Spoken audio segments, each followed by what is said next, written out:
Hello, and welcome back to Physics 123, Quantum Mechanics 1. So we are now on our second chapter for this course. So far in the previous chapter, we have discussed about the Schrodinger equation. So it's basically an equation of state. And our state here is represented by our wave function psi, wherein it is further a function of position and time. So basically the Schrodinger equation predicts what will happen to the state of a quantum particle at a later time t. Sorry. We also have discussed about the expectation values of a physical quantity. So for any physical quantity q, which can be written as a function of position x and momentum p, its expectation value, or the average value, the quantum average value, is given by this equation. So you just sandwich your operator, the operator form of your physical quantity, between the wave functions psi. So this chapter will be all about the time independent Schrodinger equation. So we'll try to simplify further the Schrodinger equation into the time independent Schrodinger equation. So the first topic actually for this chapter is on stationary states. So basically time independent wave functions. So let's now start our lesson.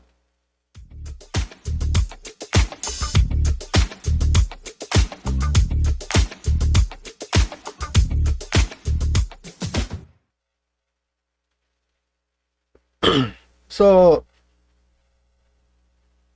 this is our time dependent, our original Schrodinger equation, where our wave function psi is a function of position and time. So in one dimension, it's only a function of x. Now, you have encountered separation of variables before in your previous foundation subjects, such as in mathematical physics and classical mechanics and classical electromagnetism. So we will use that technique to solve this partial differential equation. So usually, if you will recall, the first step is to assume separable solutions. So we assume that the wave function psi can be separated into the x component and the time component. So we just substitute this assumption in our Schrodinger equation and then divide both sides by psi. And we will get this equation. Now you will notice that the left-hand side of the equation is only a function of t, and the right-hand side is purely a function of x. Now this could only mean one thing, that these two functions is just equivalent to a constant. So we will let this constant as e for reasons that will appear later.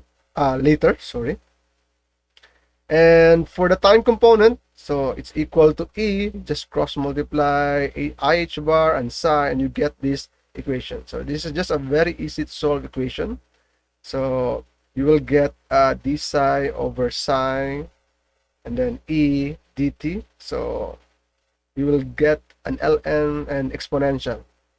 The answer will be exponential. So for the time component of your wave function, the solutions are e to the negative I et over h bar, where a is some constant to be determined later.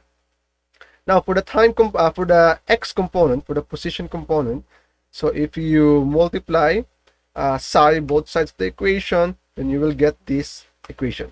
And basically this equation is the equation that we call the time independent Schrodinger equation. So it's purely a function of x. It's independent of time, but of course this is just in one dimension.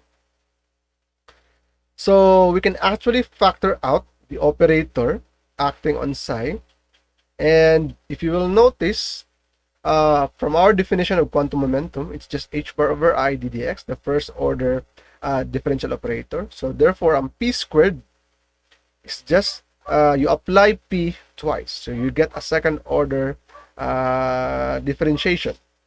So basically, this term here, negative h bar squared d squared dx squared, is basically just your p squared. So p squared over 2m, that's just your kinetic energy operator. U is your potential energy operator. And this whole term here is what we call our H, or our Hamiltonian, the total energy operator. So H acting on psi is equal to E of psi. So this is another shorthand form of the time-independent Schrodinger equation. And if you will notice, it is an eigenvalue equation.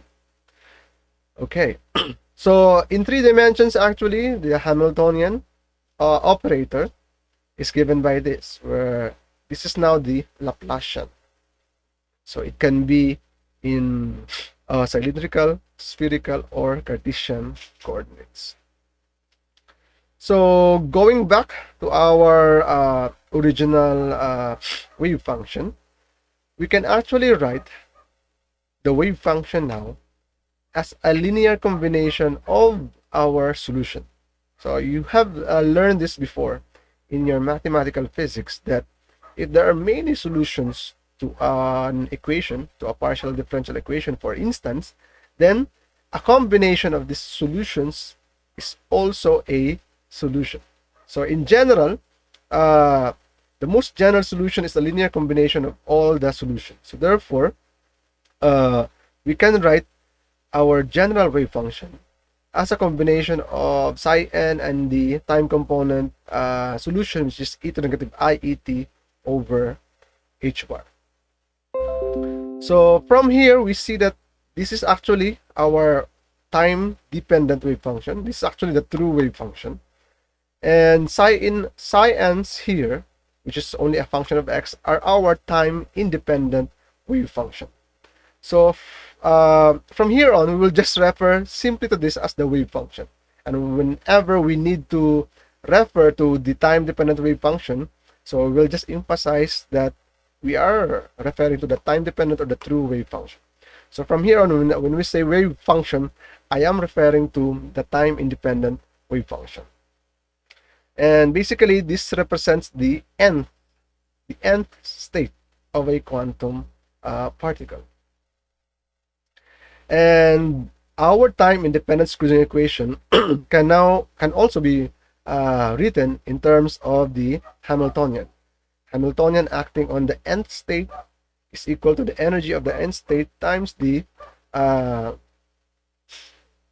wave function of the nth state, or the nth state, rather. So let's focus now on the time-independent wave function psi. So how is it different from the true wave function? So these are some basic properties of the time-independent wave function. So first, they represent stationary states. So if you can think of this moving wave as our true wave function, or the time-dependent wave function, then if you freeze that wave in time, that essentially represents your time-independent wave function psi. So basically, they are stationary states. So the analogy is, if the time-dependent or the true wave function is a video, then the time-independent wave function is a picture. So it's a stationary state. So in order to make a video basically is just a collection of pictures. So if you have a collection of stationary states, a combination of stationary states, or a combination of pictures, you basically create a moving picture or a video. So that's the analogy. It's just very simple. So if your particle is in a stationary state, then every expectation value, or the average value, will be constant in time. So if the particle is in the nth state, or in the nth wave function, then its average value, the average value of any particle or any physical quantity rather associated to that particle will be independent of time. Now, second property of time-independent wave functions are they are mutually orthonormal. So meaning their dot product is either 1 or 0. So if m and n are the same, then the value of this integral is 1. If m is not equal to n, then it's 0. So this is a Schrodinger delta. So this signifies orthogonality condition. And if you will notice, if m is equal to n, then you will just get this, the absolute value of psi n squared, and it's equal to 1. So essentially, this is a normalization condition for a specific state. So they are orthogonal and they are also normal, so therefore they are orthonormal. And third property is they are states of definitive total energy. So in quantum mechanics, the energies are actually quantized. So meaning there's only one there are only discrete energy levels, and you can't have energy levels in between the energy levels. So this can actually be proven by taking the average, the expectation value or the average energy of a certain state, psi n. So if you do that, you will get En. So this means that you don't actually need to average because there's only one energy in that energy level. So no need to average because the energy of that state psi n is definitive. It's only one. It's En. So for every psi n, there's only one energy corresponding to that state, En. And again, we have mentioned actually this earlier, that the general state or the true wave function or the time-independent wave function is a linear combination of the time-independent wave function or the stationary state. So these are the stationary state. This is the time component of the solution, e to the negative I et over h bar. And the Cn's here are just the linear combination coefficients. So you combine all the stationary states, you combine all the pictures to get the general state, the moving state, or the video state, something like that. So that's the analogy. The psi n's are stationary, the pictures, the true wave functions are moving, so they're videos. So another property of time-independent wave functions is that they form a complete set. So if you will recall in mathematics, completeness theorem means any function can be written by a linear combination of other functions. So if a set is complete, then any member of that set can be written as a linear combination of other sets. So for example, the set of real numbers. So any number can therefore be written as a linear combination of other numbers. So 3 can be written as 2 plus 1. 4 can be written as 3 plus 1 or 2 plus 2. So that's essentially what a complete set means. So that's also true for time-independent wave functions. So you linearly combine the time-independent wave functions to form another time-independent wave function. In this case, we call this wave function at time is equal to 0 as the initial wave function, because this is at t is equal to 0. So you will notice at t is equal to 0, so e to the 0 is just 1, and you get this equation. So actually, if you want to get the linear combination coefficients, you only need to get the initial wave function, the wave function at time is equal to 0, and then do a Fourier trick. So in the Fourier trick, you will actually multiply both sides of this equation of this equation rather by psi m conjugate and then integrate. So you will have something like integral of psi m conjugate as your initial wave function dx. So you multiply by this, then integrate over dx.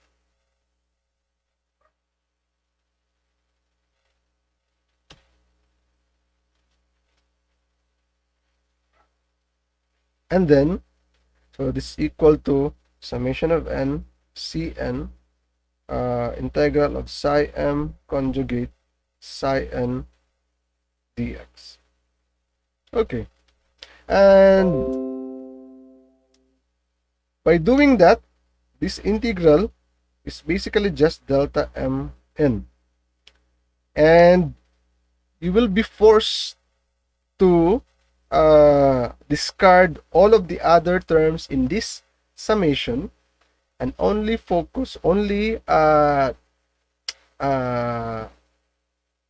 consider the value of n which is equal to m. Otherwise, you'll get 0 if m is not equal to n. So only one term in this summation will survive. So Cn or the Cm, where n is equal to m. So Cn. So you will then get, you can now then get the linear combination coefficient Cn. It's basically just that integral. Okay. So what does the linear combination tell us? So essentially, the Cn, linear combination coefficients, tells us the amount of psi n in psi. So it's like a fraction, a part or a fraction. How much psi n is contained in our capital psi, or in our true wave function. So essentially, this means that if you take the absolute value squared of Cn, this will give you the probability that a particle is in the state psi n, or the probability that your particle has an energy En, because for every psi n there's just one En. So essentially, the Cn's will give you the probability that the particle is in state psi n, or the probability of getting En. Of course, if you add all of the Cn squared, you should get 100% probability. And if you get the average or expectation value of the total energy, so you kind of get the average, or the weighted mean, the weighted average of the energy.